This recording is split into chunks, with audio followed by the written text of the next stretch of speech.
កុំយកអនាគតរបស់អ្នកទៅប្រថុយសហរដ្ឋអាមេរិកចាត់វិធានការបង្ក្រាបការធ្វើអន្តោប្រវេសន៍ខុសច្បាប់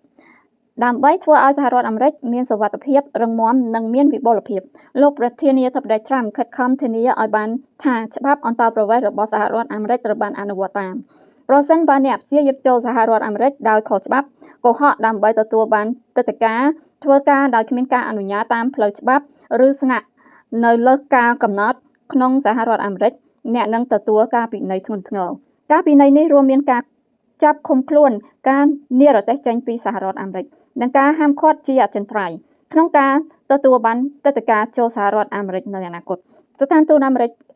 នៅភ្នំពេញបន្តធ្វើការយ៉ាងសកម្មជាមួយរដ្ឋាភិបាលកម្ពុជាដើម្បីធានាឲ្យបានថាប្រជាជនកម្ពុជាបានដែលស្ថិតនៅ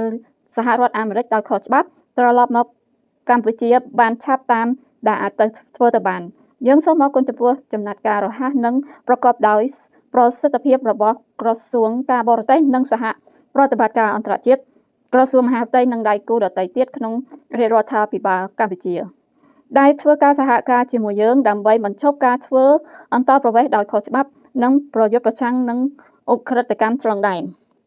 ការក្លែងបន្លំតាក់ទងនឹងទឹកដីការចូលសហរដ្ឋអាមេរិកមានផលវិបាកធ្ងន់ធ្ងរ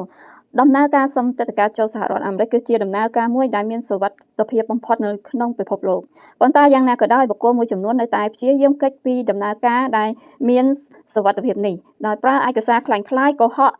នៅពាក្យស្នើសុំឬស្នាក់នៅលើសការកំណត់ទាំងនេះគឺជាឧទាហរណ៍នៃការក្លែងបន្លំតាក់ទងនឹងទឹកដីការនិងការប្រើប្រាស់ទឹកដីការមិនត្រឹមត្រូវហើយវាគឺជាបទល្មើសធ្ងន់ធ្ងរប្រសិនបើអ្នកល្មើសច្បាប់ដោយវិធីនេះអ្នកនឹងត្រូវទទួលទោសហើយអ្នកមិនអាចត្រូវបានអនុញ្ញាតឲ្យចូលសហរដ្ឋអាមេរិកម្ដងទៀតទេលោកប្រធានាធិបតីត្រាំបានបញ្ជាក់ច្បាស់ថារដ្ឋបាលការគ្រប់គ្រងរបស់លោកនិងអនុវត្តច្បាប់របស់សហរដ្ឋអាមេរិកបុគ្គលម្នាក់ៗត្រូវទទួលខុសត្រូវផ្ទាល់ចំពោះភាពត្រឹមត្រូវនៃព័ត៌មានក្នុងពាក្យសុំទឹកដីការរបស់ខ្លួនទោះបីជាអ្នកបានសុំជំនួយពីសមាជិកគ្រួសារឬភ្នាក់ងារទឹកដីការដើម្បីបំពេញពាក្យសុំរបស់អ្នកក៏ដោយប្រសិនបើអ្នកជាប្រជាជនកម្ពុជាដែលមានគម្រោងធ្វើដំណើរទៅសហរដ្ឋអាមេរិកសូមចងចាំថាវាជាកាតព្វកិច្ចរបស់អ្នកក្នុងការគោរពតាមលក្ខខណ្ឌនៃទឹកដីការរបស់អ្នកវាជាការខុសច្បាប់ក្នុងការធ្វើការងារនៅក្នុងសហរដ្ឋអាមេរិកដោយគ្មានទឹកដីការដែលសមស្របនិងការអនុញ្ញាតឲ្យធ្វើការងារដោយស្របច្បាប់ប្រសិនបើអ្នកធ្វើការងារដោយគ្មានការអនុញ្ញាតតាមច្បាប់អ្នកនឹងត្រូវនិរទេសចេញពីសហរដ្ឋអាមេរិកលោកប្រធានាធិបតីត្រាំទាមទារឲ្យបុគ្គលគ្រប់រូបទទួលខុសត្រូវ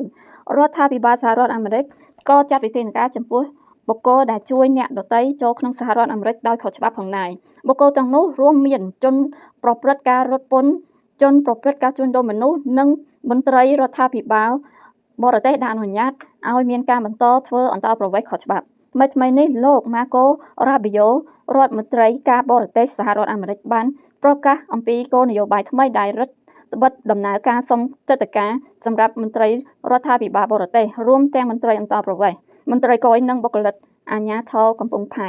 ដែលបរាជ័យក្នុងការជួយបញ្ឈប់ការធ្វើអន្តោប្រវេសន៍ខុសច្បាប់គោលនយោបាយរដ្ឋបិទថ្មីនេះគឺផ្អែកលើកំហិតស្រដៀងគ្នានេះលើការធ្វើការនៅក្នុងឧស្សាហកម្មដឹកជញ្ជូននិងទេសចរអ្នកដែលគម្រាមកំហែងសន្តិសុខសហរដ្ឋអាមេរិកដោយជួយសម្រួលការធ្វើអន្តោប្រវេសន៍ខុសច្បាប់មិនត្រូវបានស្វាគមន៍នៅក្នុងប្រទេសយើងទេជំរឿគឺច្បាស់ណាស់ត្រូវធ្វើតាមច្បាប់ហានិភ័យនៃការព្យាយាមធ្វើអន្តោប្រវេសន៍នៅសហរដ្ឋអាមេរិកដោយខុសច្បាប់មានទ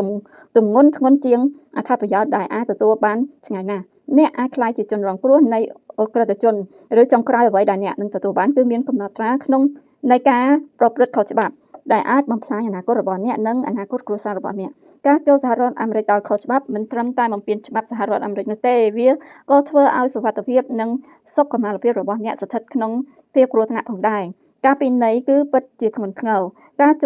ចាប់ឃុំខ្លួនការបំបែកពីគ្រួសារនិងការហាមឃាត់ជាអចិន្ត្រៃយ៍មិនឲ្យចូលសហរដ្ឋអាមេរិកតទៅទៀតប្រសិនបើអ្នកស្គាល់នរណាម្នាក់ដែលស្នាក់នៅសហរដ្ឋអាមេរិកដោយខុសច្បាប់អ្វីដែលល្អបំផុតដែលអ្នកអាចធ្វើសម្រាប់ពួកគេគឺលើកទឹកចិត្តឲ្យពួកគេចាក់ចេញពីសហរដ្ឋអាមេរិកឥឡូវនេះមុនពេលពួកគេត្រូវបានគេចាប់ខ្លួនចំពោះបុគ្គលគ្រប់រូបសារដែលយើងចង់ផ្ដល់ជូនគឺសាមញ្ញទេធ្វើការជ្រើសរើសឲ្យបានត្រឹមត្រូវអនុវត្តតាមច្បាប់និងកុំយកសុវត្ថិភាពរបស់អ្នកគ្រួសារអ្នកឬអនាគតរបស់អ្នកទៅប្រថុយឲ្យសោះអត្ថបទនេះបកប្រែទាំងស្រុងមកពីស្ថានទូតសហរដ្ឋអាមេរិកនៅកម្ពុជាសូមអរគុណ